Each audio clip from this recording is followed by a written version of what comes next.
I was going to say I'm going to do something I haven't done for a long time, but I'm actually going to do something that I haven't ever done before. I was thinking about life and the work life that we have now, and working from home and doing our team meetings online and watching each other on screen and Zoom and webinar and all those team meetings. And it's just, I was thinking life has changed a lot. And I was thinking about this character, Uncle Bob Carley, who's this old moany man who lives in my head.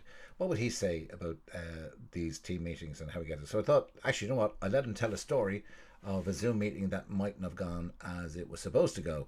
And let's let him tell you that tale. So, ladies and gentlemen, the pandemic team meeting with Uncle Bob Carley. "I've got to get up," said Joe to his wife as he moved to get out of the bed. "It's only four," the poor girl said with a voice slightly tinged with dread. "I know," he whispered, and then he thought, why the need to be quiet as a mouse? Because for sure he knew after 12 weeks in, they're the only two in the house, apart from the kids. But sure, they're outside in a tent just behind the shed because the Disney trip had to go on hold, so they sent them camping instead. "It's the boss's boss. He's in LA," he said, shuffling across their room, "and he's asked the leads from the various feeds to get us all on Zoom." "Oh, that'll be fun," he could hear her say, as he searched in the dark for a switch. "Well, there's no doubt," he thought, "but when she wants, she can be a right smart cookie." And as he searched through his man-chair space for a suitable garb for the day, he thought of the meeting that lay ahead, and the gist of what he might say. He'd his slides prepared and his script well honed, like the words of a classic song, and his Q&A slot he kept that short, so nothing could really go wrong.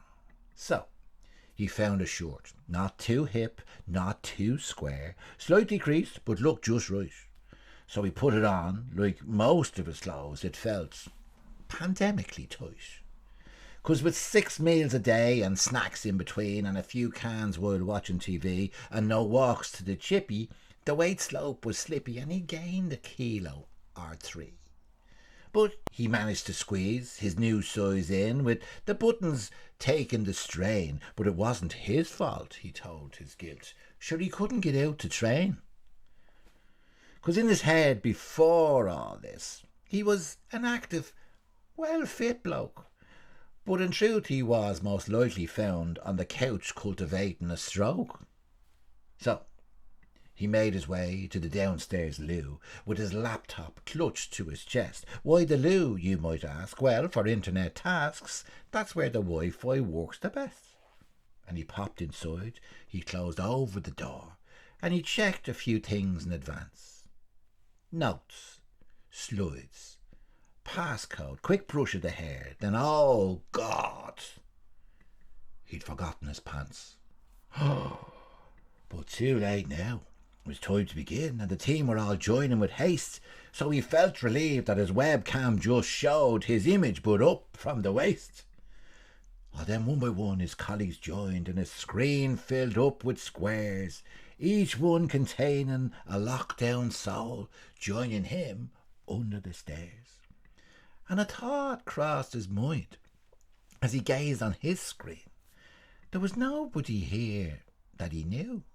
Perhaps he joined some other site, 'cause this didn't look like his crew. Then a square that said merely said, "Hi everyone," and the voice rang a bell in his head. But who took the blonde girl who worked on accounts and sent this grey lady instead? And a crusty old bloke with a beard like a bush and brows like the head of a mop. Looked like nothing, like no one, but sounded like someone that managed their online shop. And then he was shocked as he looked at the screen, and a bloke who looked frightened and grim, that dishevelled head with the misfitting shorts, shockingly, that guy was him. And each little square with a lost soul inside held a hint of a voice from the past, but had added hair and flesh and age, which left the viewer aghast. This working from home had taken its toll. He remembered how things once had been, when image once mattered and you lived to be flattered before all our lives went on screen. Then the boss man appeared, in the square for the host. Ninja-like he appeared in the room, singing the praise of the lockdown days and acting like Lord of the Zoom. And then in his upbeat yes we can way, he flashed his white teeth to the room. In designer Italian he looked like a stallion that had just been off for a groom. So, says he, let's begin with an icebreaker thing that I learned on retreat in Belize. Oh, holy God, no, thought the poor struggling Joe, and he prayed that his Wi-Fi would freeze. All stand up, he could hear the dude say. Let's do a stretch and deep breathe. And everyone smiled, 'cause that's what you do, but nobody saw the real need. To be full of such vigour, so early you see, but for him, so late in the night. And everyone thought, but nobody said, this was a real crock of stupidity. But up stood Joe, not to be singled out, no point in taking a chance. And as he was stretching there in the loo, he suddenly thought of his pants. Or the absence of pants might be fairer to say, as his webcam now told the full story. His much mourned, well-washed jocks now filled up his box in HD and 4G glory. And he watched as on screen his smalls could be seen as his colleagues gazed at his white fronts that were wrecked and forlorn but still had to be worn 'cause Penny's was closed for 3 months.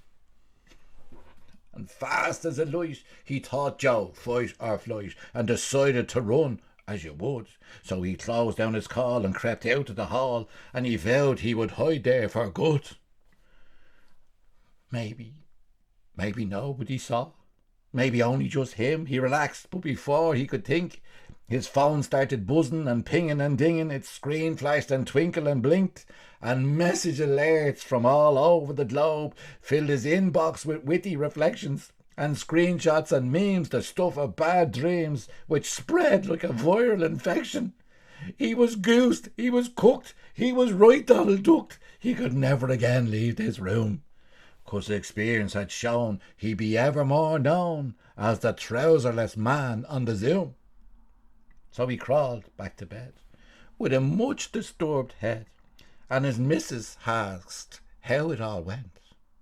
Did you get time to share? Did you feel that they care?